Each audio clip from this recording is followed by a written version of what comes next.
There we are. Looks like we have a quorum. We'll go ahead and open, and we have a work session this morning.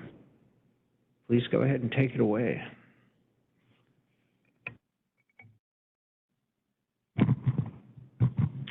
It's not, I guess it's working. It wasn't lit up. Okay.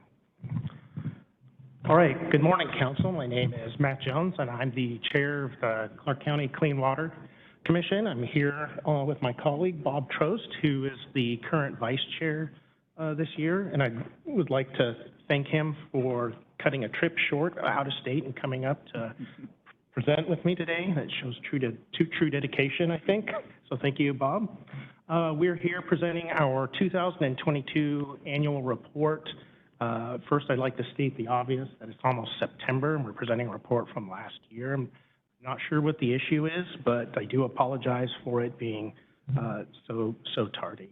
Rebecca, could we just go ahead to talk a little bit about the Clean Water Commission. I'm making an assumption that you're all familiar with it, so I won't read it verbatim, but we are a 9-member board made up of community members related to clean water. We work with the staff to review the program, implement stormwater treatment improvements, support water quality monitoring efforts, and enhance public education and outreach. I know Councilor Marshall is very familiar with the work we do. The 2022 commissioners, Rebecca, next slide, please. Last year, Brendan Addis was our chair. He was not able to present the report today, but I do want to just at least highlight our members from last year, many of whom are no longer serving on the commission. Their terms were up. Brendan Addis was our chair. I was the vice chair. We had Sandra Martin-Bohm, who is still with the commission, Maria Lamana, who has left, Roger Hauge, who is with us, Josh Seed, still with us, Jeff Kucinich, still with us, Michelle Gertz, who has left, and of course, Bob Trost. Next slide, Rebecca. We did update our mission and values, I think the year before last. I suspect there's going to be a little bit more refinement on that work, and maybe we'll talk about that at the next year's report. We have had some informal discussion about the mission, vision, and values. We updated our mission a little over a year ago just to reflect the changing nature of the work that we are doing. And our current mission is to collaborate, and that's a key word for us. We really believe in this term of collaboration, this philosophy of collaboration, to collaborate with Clark County residents, government entities, businesses, and nonprofits to enhance water quality, improve flow, and protect the ecological integrity of our watersheds. Our vision is a self-sustaining and healthy watershed that benefits the county's human communities, wildlife, and environment, and the values that we hold dear to us are stewardship, cooperation, and transparency. And if we could go ahead and move on and talk just a little bit about the 2022 accomplishments. I think we can go one extra slide, Rebecca. Some of our long-term approaches to our goals, we have been actively talking about in trying to connect our mission to environmental justice, diversity, equity, and inclusion. We have a lot more work to do there. There's going to be a lot more conversation. We haven't accomplished much moving beyond the conversation stage of that, and maybe some of that will come out of the work session later today. We, of course, presented our 2021 annual report to the council in a little bit more of a timely manner. We interviewed and recommended some commissioners for upcoming terms, some turnover that occurred in the commission, gave feedback to the Clean Water Division on the 2022 Stormwater Management Plan, the 2022 Stream Health Report, and the 6-year capital plan. We worked with developing new commissioner training and created an amended bylaws to review and draft some changes. As far as our compliance and accessibility, all members, of course, are OPMA certified, and we held meetings that were open to the public and hybrid meetings as well on a regular basis. Next slide, Rebecca, please.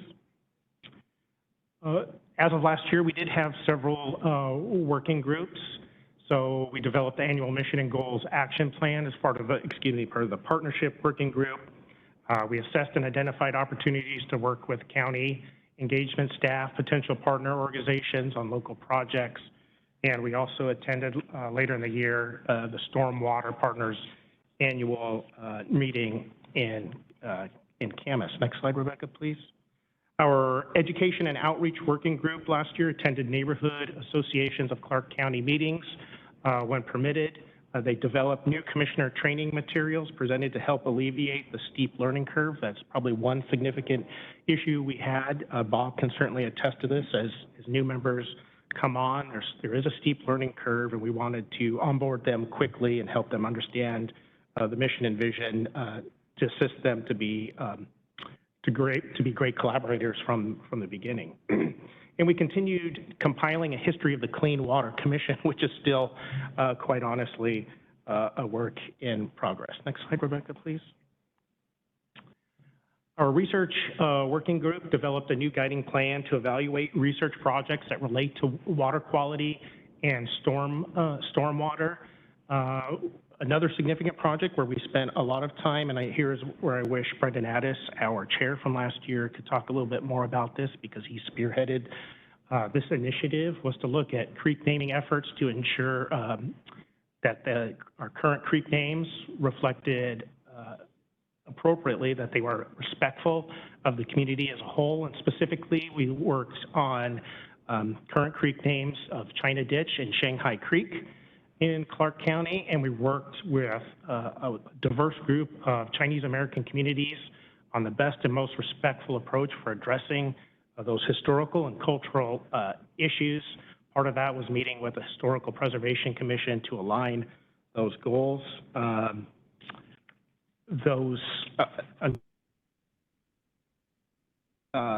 Left, his term was up, that I guess I'd say we were sort of stalled on that initiative. And we hope to continue moving that forward. As part of our 2023 action plan, I think we can go 2 slides. Thank you. Our goal is to advocate that county focused policy planning and projects with a greater emphasis on achieving healthy watersheds, continue to invite staff and water research groups to give presentations to better understand and foster the relationships. As I just mentioned, research historic origins of creek names to ensure they are reflective of our community and work with local stakeholders to create meaningful education around those names. And that we do as a Clean Water Commission would like to increase visibility in the general community and identify and work with staff on funding opportunities and implementation priorities on water quality research and capital infrastructure, and create archives and a draft history, if we can, of the Clean Water Commission. Maybe 2 more slides, moving to the recommendations, please. Thank you. As part of our recommendations from the last year, we of course strongly support increased budget and staffing. Maybe go back just 1. Nope, that is probably my fault. Increased budget and staffing levels to ensure the permit requirements are met while creating the best quality of life for the Clark County community, and have a collaborative approach to whole watershed planning, focusing on prevention and conservation rather than chasing corrective measures as a means to lessen negative effects on overburdened communities. And with that, that is it. Certainly open to questions and comments from the council. Thank you for that. And thank you for those very insightful slides and everything that you do. And I think that was my 4th presentation that you've made, although we're still back in 2022 here. So let me turn it over to council. Comments or questions? Yes, thank you. Thanks so much for your work, and you're all volunteer, and so I appreciate the time that you put into this. And I'd also like to thank you for your leadership in pulling together the forum on Lacamas Lake. So I'm looking forward to that, as I think many of the other counselors are. I noticed in a couple of both your annual report and your presentation, you mentioned funding, and I think when I was serving on the commission, funding was an issue as well. So I think as we go forward, we'll be looking at that because I agree that stormwater and enforcement of stormwater, I know with the development, there were a couple of examples where I think Ecology issued fines, and so I'd be interested as we move forward, and maybe this is something for you to think about, but for the department to address is our role in monitoring and enforcing, especially construction stormwater permits. Would be, and then I recall when I was on the commission also, the private stormwater facilities were an issue, and really having enough capacity to go out and monitor those things, and often it's the homeowners associations that may not be aware that it's their responsibility. And I have a housing development going on near me, and I'm looking at that stormwater facility, and it is full of sediment. So I don't know really. I think the homeowners often get stuck with kind of a mess. So I think that will be an ongoing issue. So I just wanted to raise that as well. I don't know if I have anything else here. Oh, and I do appreciate looking at the history of the organization, because I don't remember what year it was formed, but I believe it was a result of litigation some years ago. So I think that's always good to keep that in mind so we can avoid that going forward. But thanks so much for this presentation, and I guess I look forward to seeing you all at the forum in, what is that, in October? Right, great. So very good work, thank you. Other comments or questions from council?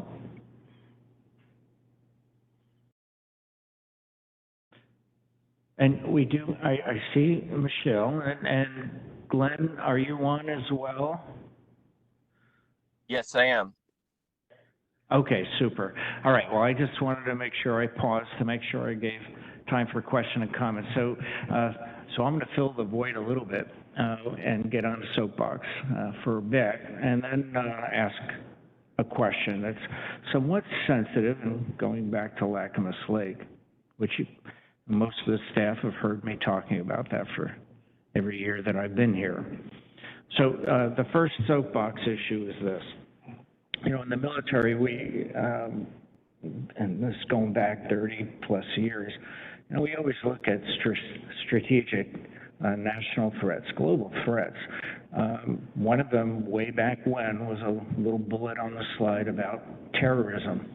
And oh my gosh, yeah, that came to be. Another one's water. And it's increasingly getting some visibility globally. You know, we're somewhat spoiled up here. Very spoiled up here. You know, if you refer to this place as the Pacific Northwest, we have lots of water, and most of our aquifers are pretty healthy. But we don't give enough attention to our aquifers, especially as you get up into the higher elevations and certainly east of the Cascades. Kind of living in this environment, people waste water. Water is a lifeblood. It's a commodity that, you know, it's only when you don't have it, potable water, that you realize how precious it is. So I encourage all citizens, don't waste water. Even though you have an endless supply in your mind, don't waste it. You shouldn't waste anything. And being mindful of that, you know, we have some backward state laws pertaining to wells, you know, and I think, because I'm on the Lower Columbian Fish Recovery Board, and we do a lot of watershed work as well, and our director is somewhat of a state expert on watersheds, and we've had a lot of discussions about this. You know, an individual homeowner could use like 30,000 gallons per day. I mean, there's really no limit. And that's really absurd, especially as we continue to add users to our watershed, and especially in our higher elevations. It's all interrelated. You know, it impacts as the aquifer draws down, especially during the summer months, stream levels, especially in the higher elevations, warming water, killing fish. You know, our restorative efforts on the watershed as well as fish recovery, it's all related to, ultimately, to water use and how much water we get. So please don't waste water. And then, and I'm kind of getting towards the question I'm going to ask you. You know, we have a Poop Smart program in the Conservation District, and although it's got kind of a catchy phrase, you know, it goes everything from de minimis impacts, which many people think are like domestic animals walking their dog and not picking up after themselves, but it all is a multiplier and contributes to the health of our watershed or lack of health. And if you look at our stream, our watershed map of what progress we've made, there are some areas where we haven't made any progress. So being mindful of that, you know, we need to, whether large animals or small animals or dogs, cats, you know, we need to be mindful of what we do that may impact our watershed. And I urge everyone to go to our conservation district and educate themselves if they don't know how to compost and don't know how to compost manure or manage those issues. The county has just too many people in it to ignore these issues. So, talking about kind of 1,000 cuts and looking at cleaning up our watersheds, you know, and I saw that you just had had a conference in Camas. So, you know, if we have a known point source problem, like the biofilter that we hear about at Lacamas Lake, you know, it takes collaboration, whether it's Estuary or Lower Columbia Fish Recovery Board or our Clean Water Division, working with the cities, and hopefully, especially on stormwater runoff. You know, we have a lot of insular jurisdictions, so it takes collaboration. I see that your organization could be a center of gravity if it isn't already to have honest discussions with those that, whether it's a homeowners association or a city jurisdiction, to say, you know, you have a known problem here, fix it. I mean, honest discussion. So in that regard, did any of the bio issues at Lacamas Lake, no matter how some consider that a de minimis issue, if it's a known issue, we need to address it. Have you had those honest conversations? I'm going to turn this over to Bob because he's on our Lacamas Lakes working group, so he's a little bit more tuned in to be able to answer that question completely. Yes, I believe that we are headed in that direction. That was our motivation for putting on the symposium and why we have organized it. We have folks from national, state, and local organizations that are directly involved with this. We're strong believers in sound science guiding any decision-making process that would enter into. And our goal here is to get a collaborative effort where all of the parties involved are in agreement on what the science says and how best to move forward. And I think, if I can pontificate just a bit here, that what we end up doing in these kinds of things is it's always someone else's problem, because there is no singular source of these issues. It's not like you can go out and put your finger on it and say, this is the guy that's responsible. What we find every time we look into these things in depth, whether it's Vancouver Lake or Lacamas Lake or any of the other areas around here in watersheds, there are multiple sources of issues that are contributing. Many of those have the ability to say, we're such a small part, it's not really our problem. And the reality is, without a solid collaborative effort where everyone is in agreement and pulls their fair share of the weight, will we ever really successfully address these issues? Perfect. And if you weren't aware, tracking what we were trying to do here, and I was somewhat leading that effort, and I think it's going on 2 years plus now. You know, we're making progress on Vancouver Lake on getting a lake management program in place. We're making some good strides to get back where we should be on all those stakeholders that have underlapping jurisdictions or overlapping jurisdictions, whether it's the water surface, subsurface, or the shoreline of different entities. We need to get people around the table. And we voted unanimously as a county council to form that group at Lacamas Lake. We had an interlocutory agreement that we all signed together with Camas to get all the stakeholders together from, the state level, ecology, DNR, our Clean Water Division, Camas City Council, their public works, our public works. And they withdrew. They didn't agree to sign. We've had one Zoom meeting. It took about 2 years to actually organize that. That's where we're failing, and I don't know why they pulled back, other than what I heard and what was publicly stated is they felt like it wasn't needed. It is needed. We need to collaboratively work on it. We need to be able to sit around the table and say, okay, DNR, you own this piece of it.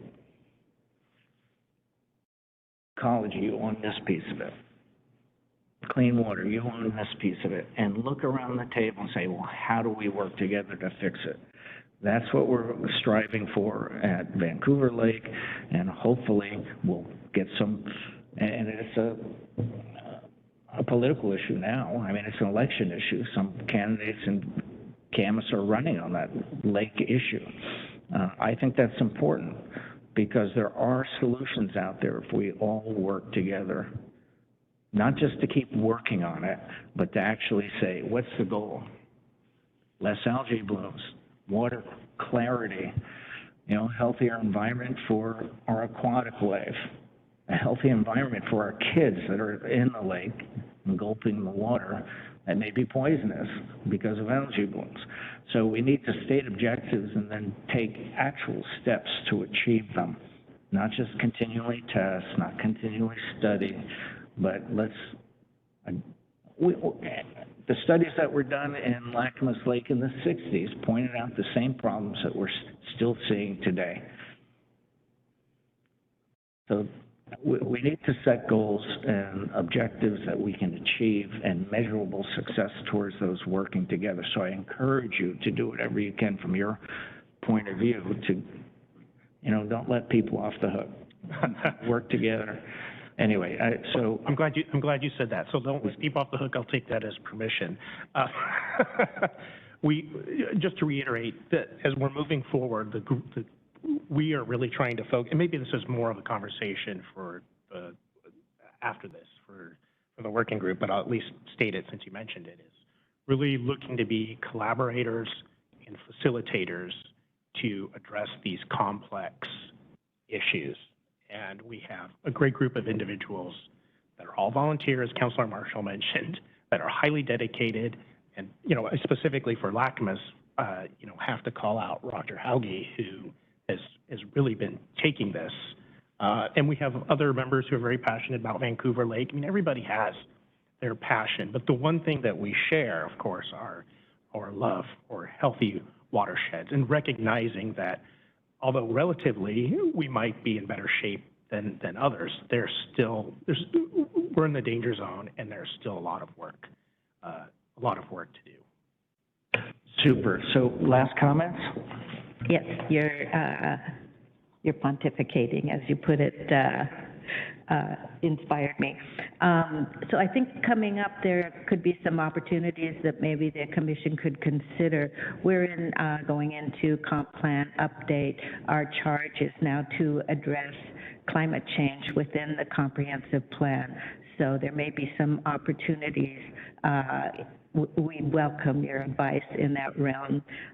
Blue-green algae was mentioned. I know there's concern that the public's awareness about the dangers of blue-green algae, and I've heard that people still swim in Lacamas Lake even though there's outbreaks. So just the awareness of what are the conditions that make it ripe for an outbreak of blue-green algae. I think there's a lot of public awareness that needs to occur in that realm. And then just this last legislative session, they passed a bill to open up the voluntary stewardship program, which is something that we may be considering as a council whether or not to go forward with that. There are many steps to get to that point, but that program, you know, your advice on that program and really the rural community and working with the conservation district, what more could be done or what collaborations can we build and additional resources that we could tap into. All of those things we'd welcome your advice on. Thank you. Any final questions or comments from other councilors?